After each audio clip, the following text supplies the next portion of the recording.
Okay, let's go.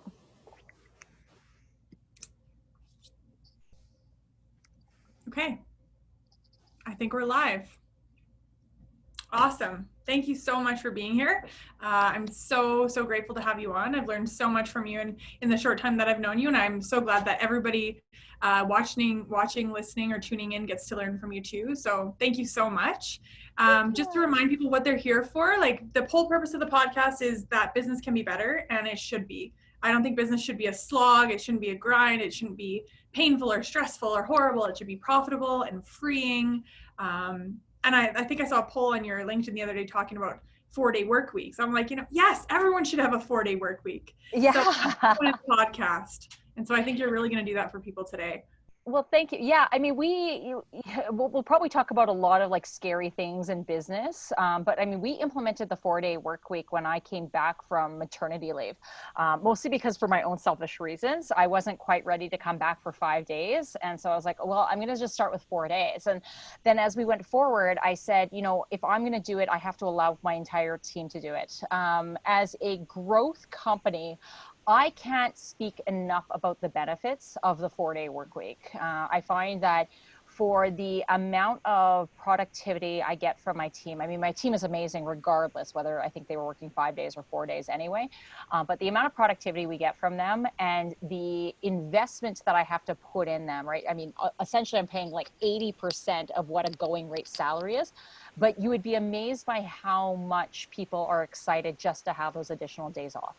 So I bet. Like the thought of a 3-day weekend every week, I think we've implemented that in 3 businesses that I've worked with. And it just like you said, the morale went up, the productivity went up, the costs went down. Yeah. But yet like everyone's life satisfaction went up. Yes.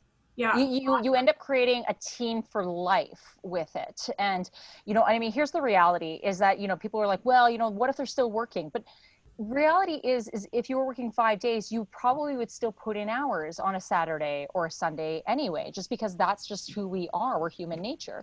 I mean, my team might be putting in the occasional hour on a Friday or a Saturday or a Sunday. It's irrelevant. But the idea is they don't have to ever feel they're compelled to work during that time. And I think that gives them a lot more freedom. Most of them choose the Friday off, but we have one woman who likes to have the Wednesday off. She's like, my husband works Monday through Friday anyway. She's like, at least when I have Wednesday off, she's like, I get to do grocery shopping and clean the house and everything. And she's like, I never feel like I'm having to catch up ever. And that's a beautiful place to be. That's awesome. I love that. So I like to have people introduce themselves because I feel like every time I've been introduced, I'm like, oh, I wouldn't have said it that way. Or like, I don't like the way that came across. Or like, I'll be like, but what about this thing that I did that I sent you in the email? So if you don't mind telling people a bit about yourself, I would love to have you introduce yourself. Yeah, so I am the president of KO Advantage Group. We are the fastest growing company in sales training for entrepreneurs and small businesses across North America. We officially have teammates across Canada as well as into the US, and we specialize in B2B high value sales. So if you are, a project manager, an engineer, marketing agency, typically IT firm, HR outsourcing, right? You're trying to sell something invisible for a premium price. Come see us and we teach you how to go through that entire sales process. It makes it feel natural. It makes it feel much more effective. I am also LinkedIn's most influential sales leader to follow, Success Magazine's most inspirational leader, Startup Canada's Female Entrepreneur of the Year, and 3-time author. And here's my 3rd book, Sell More Faster. I was just happening to sign some copies just before we got started. Yeah. I didn't even know half that. I'm so glad. I would have really sold you short. That's amazing. Yeah, thank you. What is this about quitting life to backpack? I need to hear more about this. Oh my goodness. Yeah. So now it was 6 years ago, but I worked for corporate sales for almost a decade. I worked for Xerox, American Express, Purolator, even a short year working in a medical device company. Sales was not something I ever wanted to go into, but I fell into it and I fell in love with it. And then it was 2014 and my entire life started to crack underneath me. The boyfriend I was with with, we were in a long distance relationship essentially. And, he just didn't want to ever move in the same way. And I was like, everything had to change. And I had this very, Elizabeth Gilbert, eat, pray, love moment, if you will. I went ahead and just said, you know what? Screw it, right? I'm going to quit the job. I'm going to sell my house. It's way too big for me anyway. I'm going to trade in everything and I'm going to do something that I've always wanted to do. So I traded the 4-bedroom house in for a backpack that had like less than a week's worth of clothes. And I went backpacking around the world for 6 months. 17 countries on 4 different continents. I wrote about it every single day. And when I came back, that was kind of the catalyst of everything that I do. So sometimes people ask me like, what's your one line thing? And I'm like, honestly, I started my own business to be able to afford my very expensive world travel addiction. Like that is it. If you want to know that summarized everything about me. That's awesome. It's either travel or it's like, affording to travel.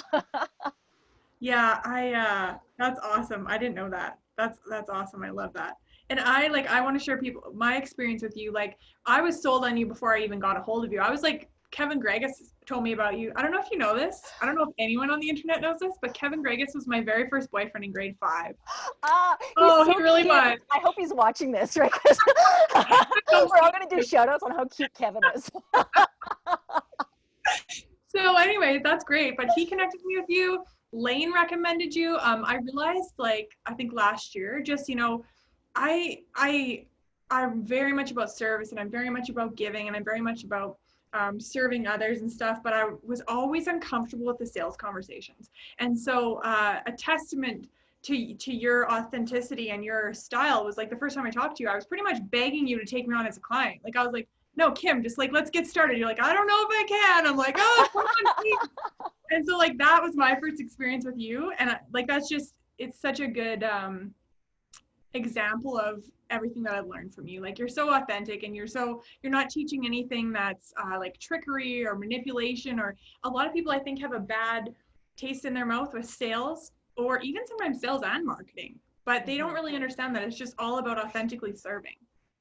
So it's a really good point, right? I mean, we're creating a little promo video, if you will, right? To kind of summarize what we are. Because I think one of the biggest challenges, and I think it's a great challenge that any company should take on, is how can you convey your entire message in 7 or 15 seconds, right? I mean, I think that is the new challenge that we should all take upon. And so here we are, I'm working with my marketing person and we're creating this 15-second promo video.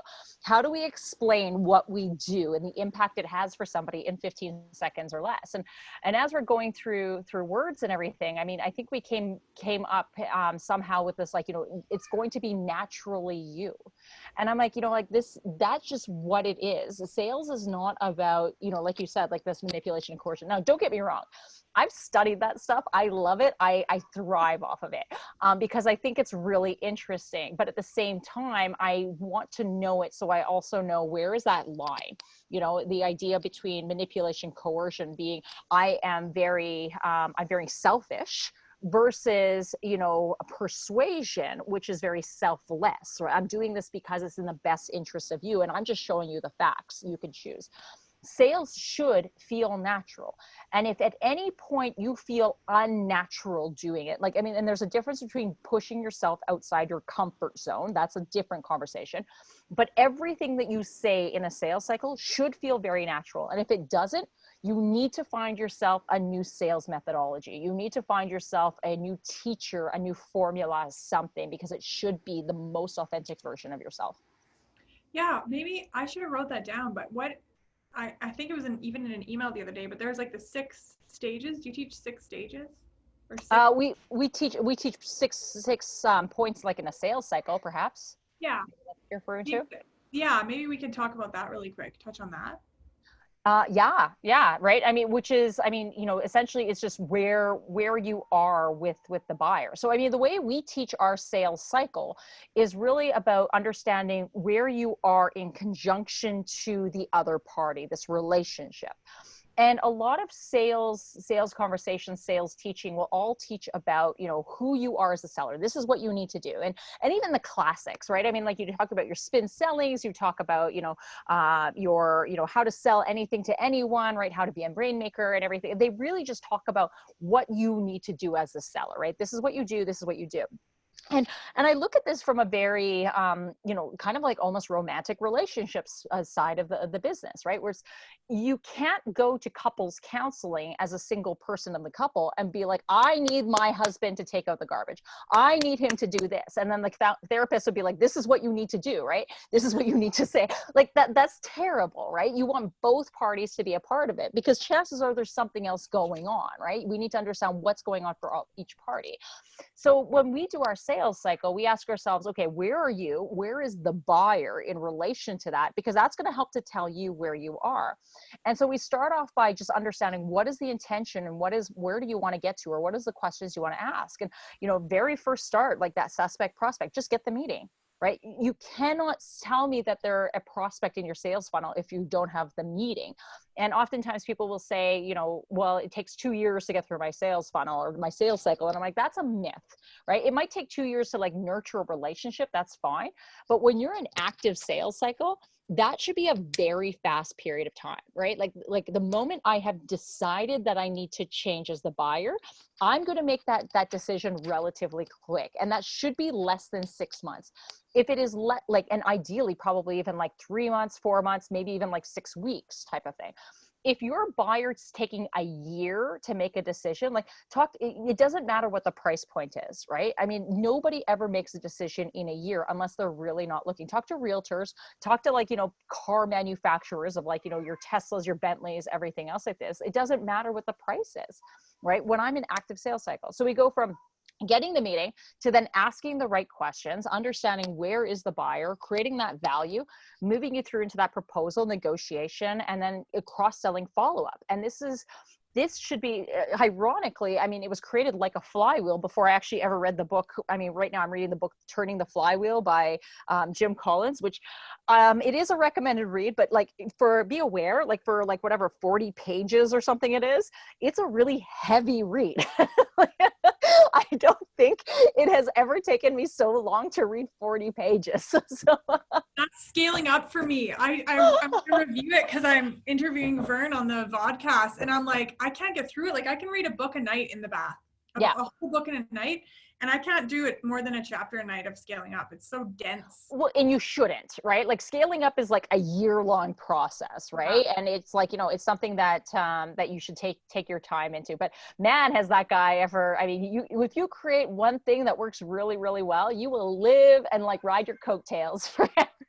It's amazing. Yeah. It's amazing. So I guess what I really wanted to talk about today, I was hoping, like, I think a lot of people have misconceptions about sales, and you have really helped me strengthen my belief that sales is natural, sales is serving. So I wanted to kind of touch on what you thought the misconceptions were, but also what's been coming up a lot for me this week that I think could help people is price, because I see so many people who, and me myself too, every time a coach tells me to raise my prices, I cringe, you know, but yet I can go look at the financial statements and see like the thousands and thousands % return on investment people are getting, but I still have trouble charging more. So I don't know if you can pick one of those, but price would be an awesome, I think, help for people that are listening. Because I think a lot of us undervalue or just are scared to charge more. Yeah. Okay. So here's I believe we should charge more, right? So, you know, I think about this. So about a year ago, I was invited to speak at this accounting event, right? Some international women's accounting something or other. And so I'm on the panel and we're talking about sales, and they have myself, they have like a senior partner of a firm. They have like, you know, this woman who owns her own accounting firm, and there was somebody else in there. And the price conversation comes up, right? And the first woman who owns her business, she goes, whatever you do, don't ever be the highest price. She's like, because what's going to happen is, she's like, you know, if you ever go ahead in RFP, she's like, they're going to take a look at the highest price and they're going to get rid of you. They're going to take a look at the lowest price and they're going to get rid of you. And then they're going to stick somewhere in the middle. And I was like, like literally the same reaction you had, my jaw dropped, right? And, you know, I let her finish her thought, and you know, the moderator's trying to move on. I said, no. I said, wait. I said, we need to have a conversation about this first. I said, I wish upon every one of you, and like for all of you watching and everything, I wish upon you that you are the highest price, because the highest price still gets the business. Just because you're the highest price doesn't mean you're not getting business. It just means that you have to play a higher game. You have to challenge yourself to create more value. And I mean, I think we always will run into the pricing conversation. I am happy. Like, let's be very clear, right? We are not the cheapest sales training that is available out there. Like, I personally selected us to be in that position because what I allowed us to do was challenge us to say, are we creating enough value for the client? If someone is paying this premium price, are they going to walk away and say that was worth every penny? And I mean, we can use all sorts of different examples about the lowest price, but you know, you get what you pay for is kind of the misnomer that we've learned, right? It's, you know that when you pay for something cheap, you get it. Wish.ca, right? I mean, there was this great video about this girl who bought all the Wish prom dresses. And she's like, I paid $30 on this. Like, here's the picture. Here's what it actually looked like. And you're like, and you're laughing hysterically, right? But that's the whole thing, is like, if you're an accountant, right? Or you are a project manager or an HR outsourcing solution, do you want somebody to invest in you just because it's like, well, we'll either win or we'll lose, but meh, like when somebody chooses me, I want them to be sold on me. And so price has a lot to do with that. And what happens on from a psychology standpoint is that there is cognitive dissonance in that if I pay for something much expensive, I expect a certain amount of value. And if it's not worth that value, I don't expect to pay. Therefore, if you were going through autotrader.ca and you see a Bentley, a car that is normally like $200,000 listed for $30,000, the first thing you ask yourself is, what's wrong with it? Who's trying to scam me? Where's the fraud happening, right? We don't think like, wow, that's an incredible deal. I should jump all over that. That's a good example. I love that. And if we're like, business coaching is the exact same thing, right? I mean, you get to a point where you are worth it, whether you expect it or not. I hope Jamila's watching today because this is another conversation that I had with her. Amazing business coach, right? I mean, she's out there, she's helping, these female business owners both embrace their feminine power and create this exceptional experience. And price becomes this conversation. Price has more to do with you as the service owner than it has to do with the client. Okay, regardless, whether you are charging the high price or the low price, no matter what, people will always experience sticker shock. So get over it. Get over yourself. And if you want to start charging a high price, but you're not ready yet, start going ahead and anchoring people at something exceptionally higher, because they're going to have the shock, right? Immediately, regardless. And then you can come in and you're giving them the deal by saying, but I'm actually charging you down here, right? Even if it's a higher price. I know business coaches out there. I mean, there's lots of business coaches out there that are like $10,000 a month, right? I mean, why are they charging that much more? You could say, well, it's their experience, it's whatever else. No, they're charging that much because people are willing to be more committed at that level than at any other price. And when I go ahead and say, and I'm charging a discounted rate at $6,000 a month, people are like, wow, actually that's incredible, right? Like, compared to.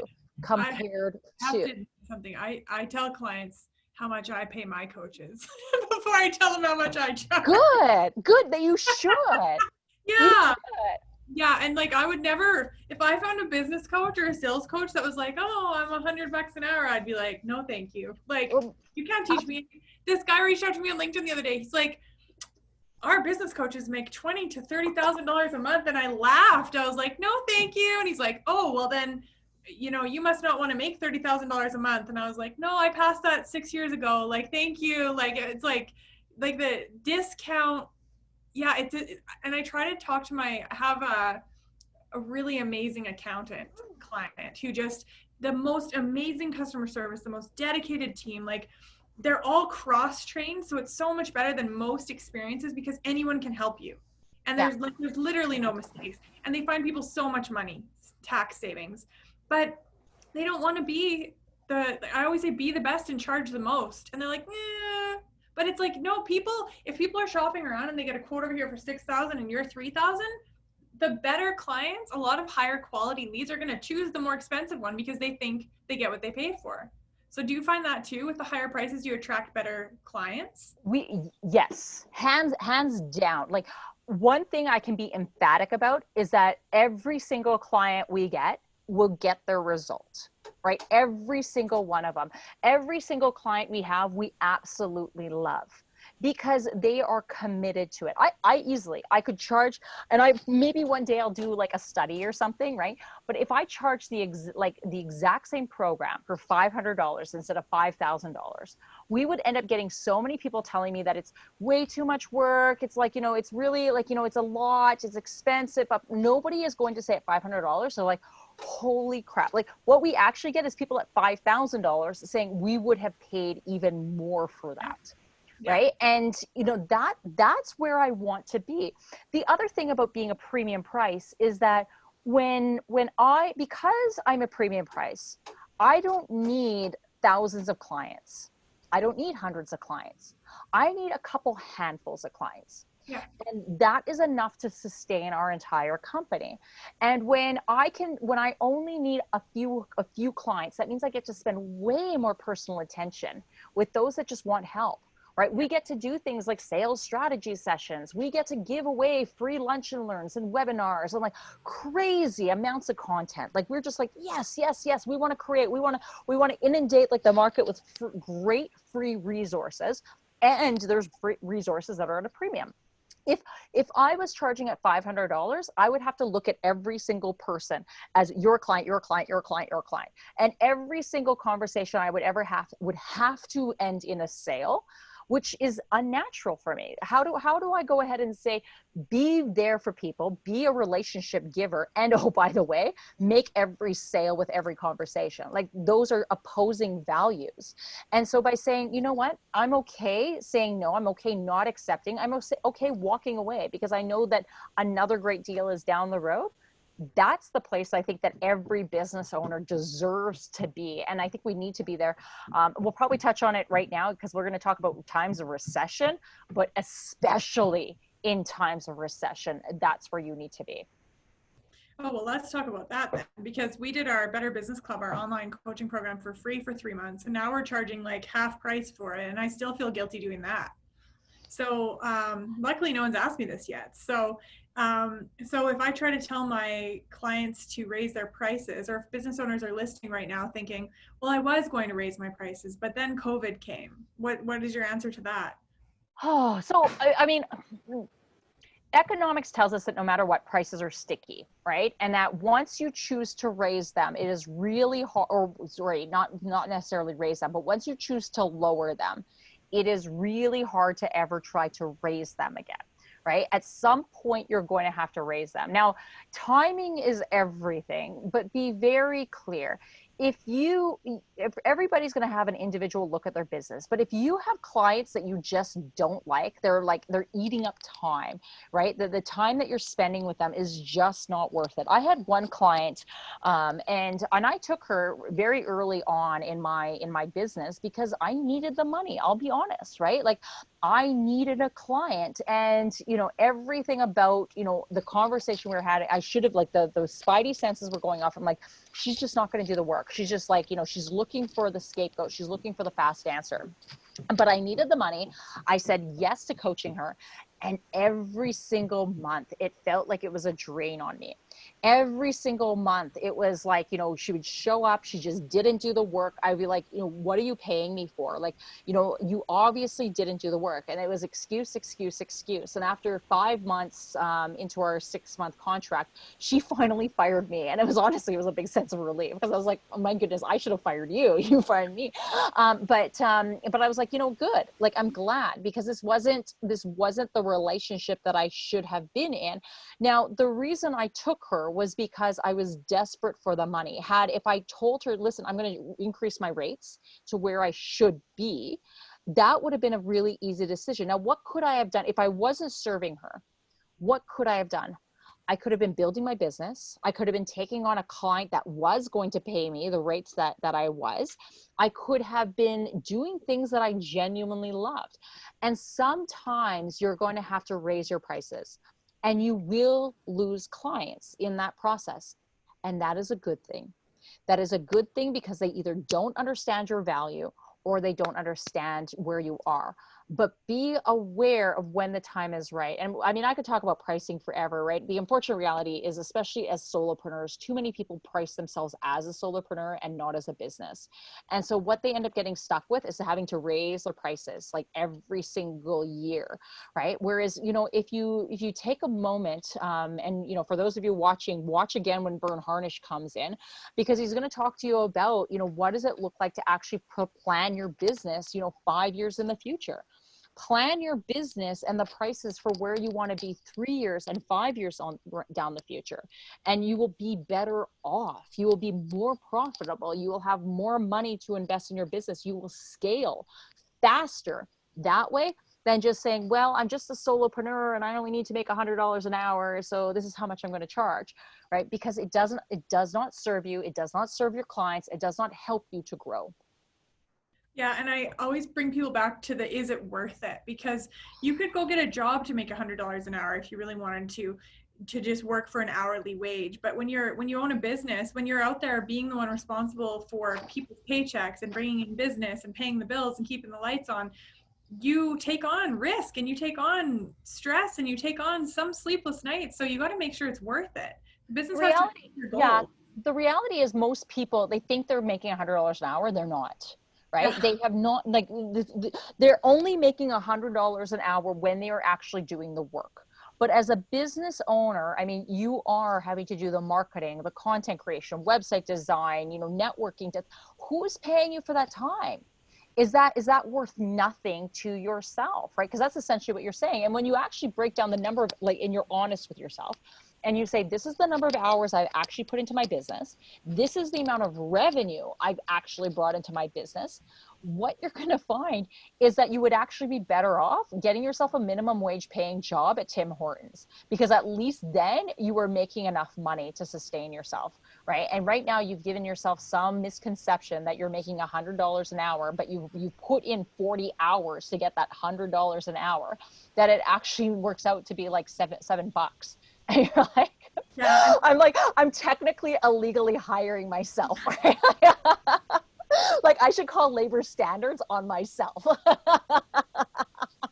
Oh, I think people need that paradigm shift though. Like, if you're working your ass off, you work 50 hours a week, and 60 hours a week, whatever you work, even if it's 40 hours a week, and then you look at the end of the year at your profit and divide it by the number of hours you worked in that year. I remember somebody they thought they were making a killing, but they made like $4 an hour profit. That was before tax.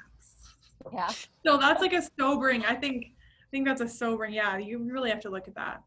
And you don't even have to wait till the end of the year. Like, just look even over the last, like, month, 3 months, right? Yeah. And like, be honest with yourself, and it will be a big wake up call, in which case then, like, your next call needs to be to, like, someone like you, right? Like, it's like, listen, I need a business coach, because this is not sustainable, right? There's a reason why you're feeling so exhausted. And when you actually look at the facts, that's the reason why. Yeah. And the reality is the people who are doing it right are making more money and having more time off. Yeah. It's not like, I think a lot of us got stuck in, like, I think my first job was at a Dairy Queen, and we learned very early on the hourly wage, the hard work, the, clock in, oh, I'm done in 1 minute, I'm done working sort of thing. And so I think some people have trouble getting past the hourly pay, but it's not hourly pay. It's like, you're selling a value, you're selling a result, you're selling and I think the other thing that people miss sometimes is how valuable what they're selling is to people. Yeah. Yeah, absolutely. They value it. You know, yes. And so when we talk about how do you value what you do, it is not about the time it takes you to create that, right? So a simple example, let's take like a social media marketer manager type of thing, right? You know, my job is to like create social media posts, right? And it takes me, I have a whole bunch of templates on Canva, you know, it'll take me, you know, whatever, 5 minutes, you know, to create, you know, a bunch selection of posts. If I work for somebody for an hour, I can create them 20 different things, right? But it's not about the 20 pieces in that hour that you've created. It's about, if I had to do that myself, how long would it take me? Because I'm not nearly as skilled. I'm not nearly as fast. It would probably take me like 5 hours to create the same amount of content that it took that one skilled person like 1 hour to do it. So remember, when you're talking about the value that you create, it's not about what the amount of time that you took to do that, but 20 pieces of content. What does that do for me? Right? Well, maybe I want to post, you know, 4 pieces of content every single week. That's a week of content for my business. That's valuable to me, right? What is a week of content worth to my business? Maybe it's a few $100s, maybe it's $1,000, maybe it's even more than that. As a business owner, that's what the value is, the person that is going to hire you, not the value of your time to create that, right? How much can Kelly Ray do with what it would have taken her, the 5 hours it would have taken her to do that? When you're not having to do that, what then can you do? And that's how we start to articulate what the value is to someone else. And value is individual to every single buyer. This is why we can then go ahead and separate, you know, our top tier clients from our low tier clients, right? $5,000 worth of sales training is going to be completely different to somebody whose goal is only to make $40,000 this year, right? $5,000 worth of sales training where their average price point is $5,000 or $10,000. And that could also ultimately be the difference between me continuing to make $50,000 and me making $500,000. That is worth it to me, right? Absolutely. And that's how we need to articulate what value is and make sure that the price and the value are the same. Yeah, I think a lot of business owners are doing, even I'm just trying to think about the accountant or like an online marketing person or any sort of role like that, the opportunity cost, like they could be developing those high level relationships or selling a huge contract or coaching their staff who are selling like a lot more. Yeah, I love how you said it's individual for everybody, because I think I've been trying to find a blanket statement to help people get that it's not about your hourly time, it's about the value to the client. But that makes so much sense. It is individual for each of them. It is, right? And so this is where I struggle with people who ask me things like return on investment questions, right? How do I tell somebody what the return on investment is? How do I tell them? The simplest answer I've ever come up with is that it's never up to you to tell somebody what the return on their investment is going to be. It is up to them to tell you. It is up to you to ask them the questions. It is up to them to tell you. I was working with going to work with a woman. She was looking for a sales coach, business coach. She was desperately looking for like one-on-one, right? She didn't want to look at programs. And I said, okay, well, fair enough. Like this is what I look for when somebody is on a one-on-one. I don't take very many of them. It's not part of my business model whatsoever. So I really do this as as more of like a love for what I'm doing. And as we're going through the conversations and everything, right, we were at this sticking point. And she's like, well, what am I going to get? If I'm going to pay you, you know, $6,000 a month, what am I going to get for that? And I'm just like, well, you tell me, right? How are you going to value that, right? What do you want? If you're going to pay that, like, what do you want to receive? And she's like, well, I can't tell you. You're the expert. And I'm like we were at a standstill at this point, because I'm like, I can't tell you what is going to be important for your business, right? I can't tell you how you're going to be able to know that this investment was worth it, right? And if you can't articulate that for yourself, for me, that was a big red flag. Now, could I have taken her money and everything? Absolutely. I could have continued her down the sales cycle and got it to close. But this comes back to the authenticity of the sales conversation, right? It wasn't in my best interest nor her best interest to continue. Maybe it would have been my best, I would have gotten the money at least. But it wouldn't have been in her best interest, right, to go down this conversation, because we would have, every single meeting, we would have been at this, like, well, what's the value? I'm not getting it, right? It's like, well, I can't tell you what the value is if you don't know what it is. Like, it's, and then we end up getting this like weird circular reference where it's like, I can't tell you, you can't tell me, I can't tell you, you can't tell. Okay, you know what? For me, when somebody asks that question, I finally learned after 6 years to be like, I think we're done here. You're right, because like I don't know until I look in your business with you, right? Yeah. But I just want to kind of like unpack that question that you're asking, just because I know what you're talking about because we've talked about it, but I want to make sure everybody gets this, especially if you're selling premium price services. Yeah. Asking them what they want to Yeah. get out of it, like for me, like every time, like my goal is to double the business and we're on our way, like that is worth so much more than the fees. And Yeah. so It is. So, I mean, one of my favorite questions to ask at this point is just how will you know that we're successful, right? How will you value, or like not how you will you value, but how will you know that this was a successful investment for you? And I want the person to think on this. I want them to like heavily consider it. Now, there's two reasons why that's really important, right? The first one is that I need them to know that that it's not up to me to tell them. But the second reason actually has to do a lot with that psychology side of it. Because if somebody can articulate how they will know that they receive the value, now that they've called it out, they are more likely to then see it in the future, right? Now that I've told Kelly Ray that one of the things that I want to see in my business is more profitability. Well, I want to be more profitable.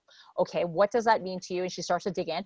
What I'm going to do going forward after we've contracted is I'm going to end up watching my profitability.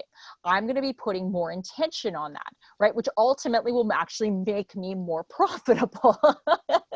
I love that you said that, because I told somebody this the other day. Like you're gonna have conversations that don't lead to sales, but that conversation should still be a gift to that person. Like Yeah. it's not just about you trying to make a sale. Even if you just ask someone to tell you what their goals are, you can see it on people's faces. Some people are like, I don't know.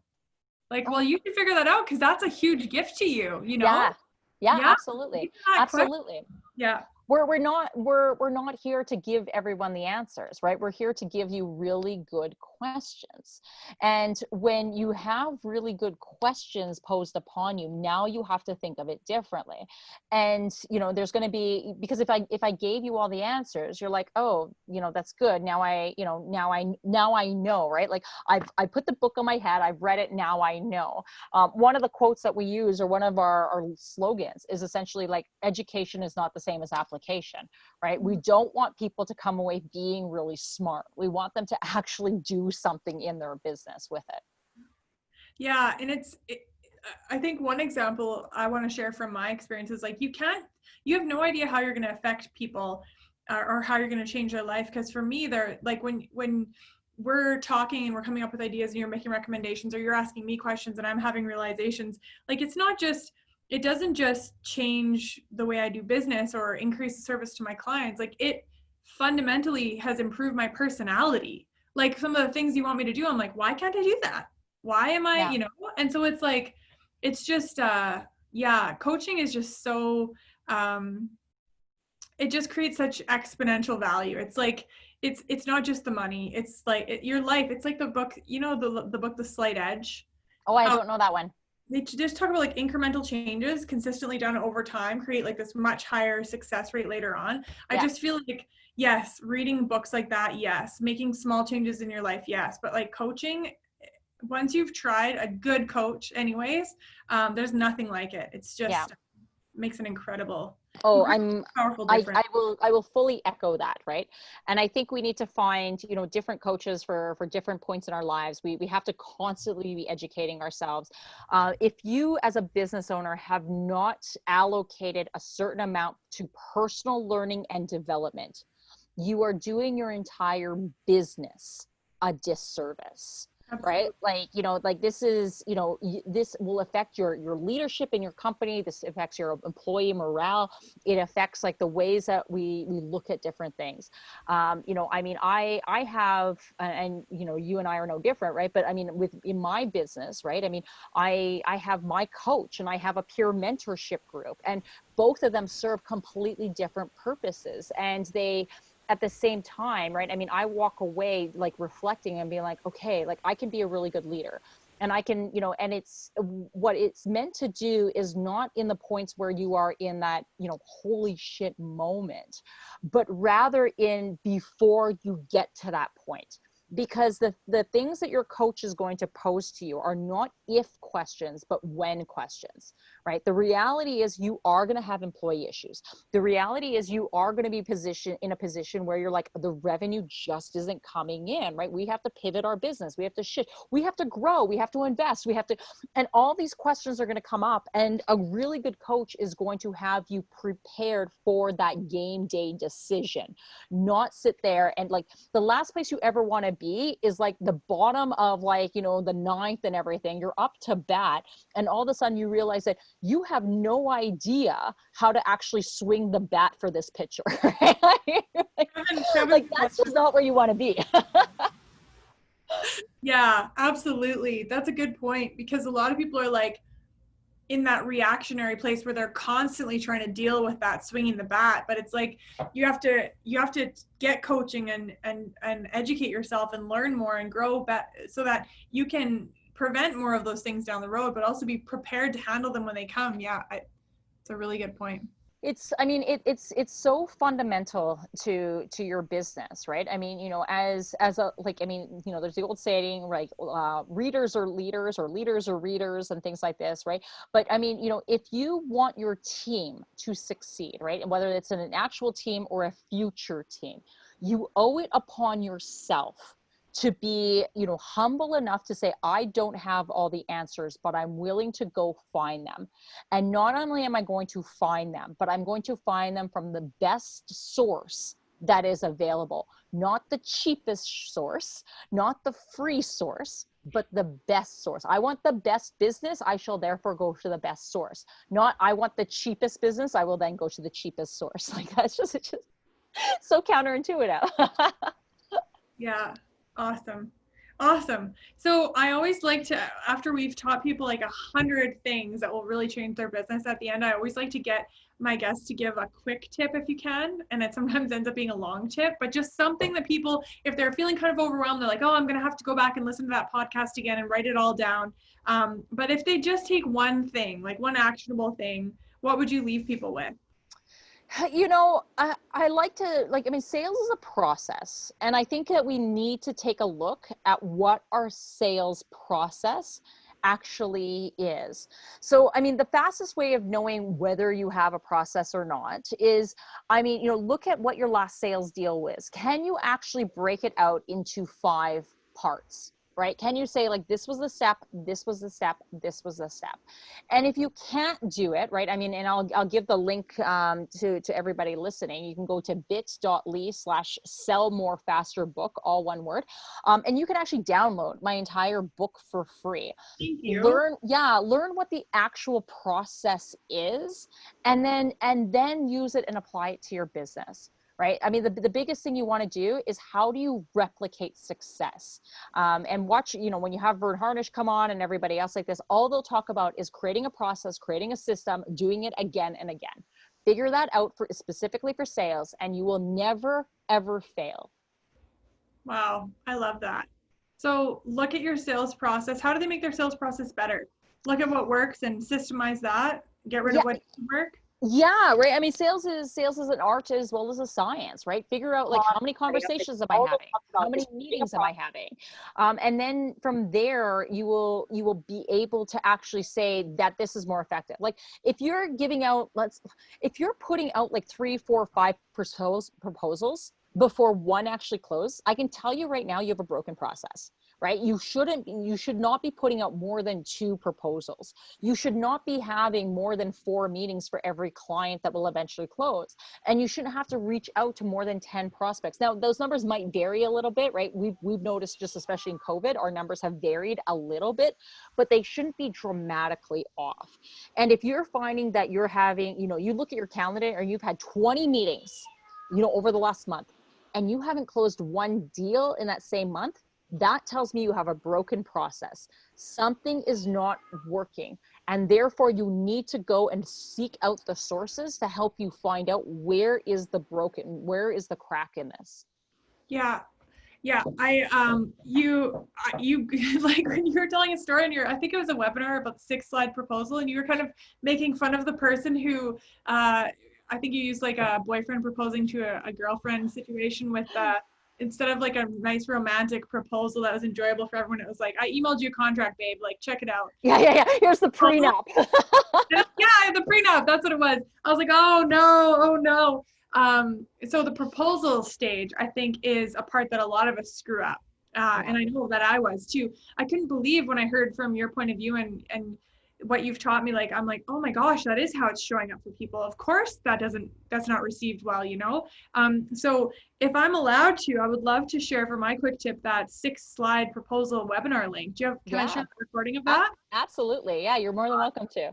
Yeah, that was like a huge eye opener for me. And I know a lot of the professionals that I work with would benefit so much from that. Yeah. Because the wording that I think really caught me was like, I think you said this to me a few months ago. You're like, yeah, the last thing you want to do is just blindside someone with a proposal. Like, oh, I emailed it to you. Here you go. And I was like, so I don't want to do that.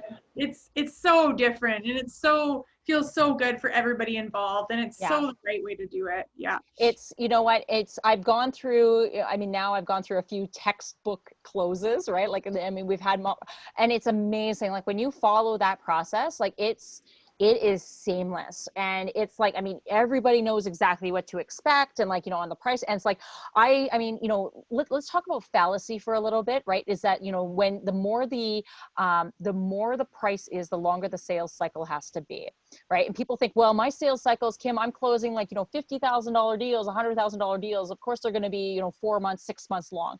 And I'm like, okay, so then why can I close the same amount in less than 30 days? Right? Tell me what I'm doing wrong if it's supposed to take that long. And the reality is that, you know, when you're open and honest and transparent and you're guiding the way you need to, your sales cycles will move really fast, right? I'm glad you enjoyed the 6-slide proposal. The people at Zoom actually really enjoyed it. They actually hosted me on a webinar for all the Zoom users back in February. And so, I mean, Zoom since then has really taken off, but it's a great relationship to have. We ended up having, I can't even remember, I think we had like something like 3,000 people register for that webinar. And we actually capped out, they had, funny enough, right? They would cap out their webinars at 1,000 people, and they're like, we're going to have to actually increase the number of people we allow. That's awesome. It's so good. It's gold. I'm going to share that. So thank you so much. That's my quick tip is do Kim's 6-slide proposal webinar. You're going to be blown away. If you're a professional and you're selling high-end services, absolutely. Where can people follow you? Not other than Facebook. Yeah, LinkedIn, come and check me out. You can follow me, you can add me, let me know if you're going to choose to connect with me. Let me know that you saw me on the webinar, and I'm sure to accept your invitation. Otherwise, if you just enjoy just really good sales content, just go ahead and follow me. We're always putting out weekly tips and inspiration and sales advice, thought-provoking questions. Yeah, super amazing content, super helpful content. Even if you just follow Kim's free stuff, it'll absolutely change your business. So Kim, thank you so much for being on. I appreciate you more than you could possibly know. Thank you. Thanks for helping everybody that's watching, everybody that doesn't have the chance to say thank you to you in person. Thank you from all of us. Yep. And thank you, Kevin, for being such a great topic for us today. Yes, we love you, Kevin. Thanks, Kim. Yep. Okay, take care. Bye. Bye.